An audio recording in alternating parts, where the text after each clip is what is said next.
Welcome to our channel. Today we how to enable Premiere Pro multicam editing for DSLR and phone footage, detailed guide step by step clearly.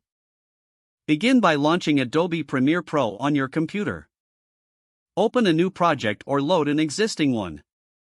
Import your DSLR and phone footage into the project panel. Select the clips you want to edit together.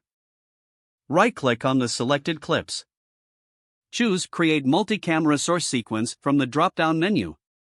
In the dialog box that appears, choose the Create Multicam Source Sequence option.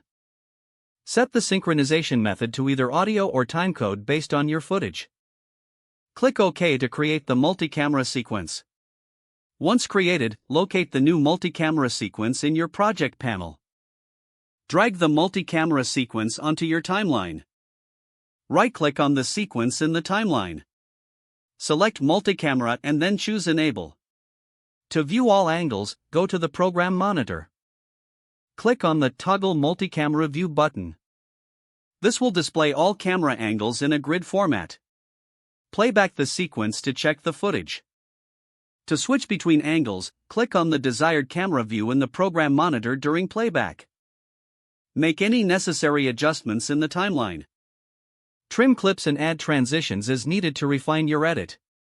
When finished, export your project by going to the File menu. Select Export, then Media. Choose your desired format and settings. Finally, click Export to save your multicam edited video.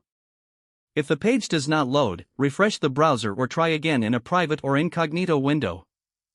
Make sure you are using the correct email address, then retype it carefully to avoid small typos. If your password is not accepted, use the Reset option and create a new strong password you can remember. Check your spam folder for verification or security emails, then complete any requested confirmation steps. Enable two-factor authentication if available to improve account security and reduce unauthorized access risk. After signing in, review your profile details so your contact information and settings are accurate and current. Don't forget to like this video and subscribe to our channel for more step-by-step tech guides.